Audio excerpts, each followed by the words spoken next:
మీలో ఎంతమంది chicken lovers ఉన్నారు? నాకు కామెంట్ సెక్షన్‌లో కామెంట్ చేసేయండి. మా హస్బెండ్ కూడా చికెన్ లవరే. నేనైతే చికెన్‌ని ఎప్పుడూ ఒకేలా కాకుండా డిఫరెంట్‌గా చేసుకుంటూ తింటూ ఉంటాం.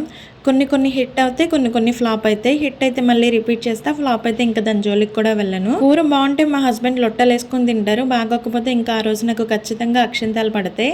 నేను డిఫరెంట్ వంటలతో నన్ను సావగొడుతున్నావు అని. ఇది కుదురుతుందో లేదో అనే స్ట్రెస్‌లోనే నేను ఎక్కువగా కూరలు పాడు చేస్తూ ఉంటా. నేను ఎక్కువగా బటర్ చికెన్ చేస్తూ ఉంటా. ఈరోజు మాత్రం రెగ్యులర్‌గా చేసుకునే చికెన్ కర్రీలా చేశా. పాన్ పెట్టుకొని ఆయిల్ వేసుకొని ఆయిల్ హీట్ అయిన తర్వాత ఉల్లిపాయలు, పచ్చిమిరపకాయలు వేసేసుకొని గోల్డెన్ షేడ్ వచ్చే వరకు ఫ్రై చేసుకోవాలి. అల్లం వెల్లుల్లి పేస్ట్ వేసేసి పచ్చివాసన పోయిన తర్వాత చికెన్ వేసుకొని పసుపు, సాల్ట్ వేసేసి మూత పెట్టుకొని చికెన్ని మగ్గించుకోవాలి.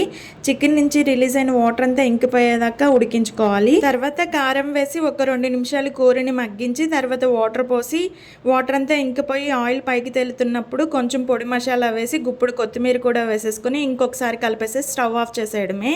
ఎలా చేసినా ఎన్ని విధాలుగా చేసినా చికెన్ కర్రీ ఎప్పుడు సూపర్ వస్తుంది. ఎందుకంటే అది చికెన్ కర్రీ కాబట్టి. వీడియో నచ్చితే లైక్ చేయండి. వెళ్ళేటప్పుడు సబ్స్క్రైబ్ చేసుకోండి.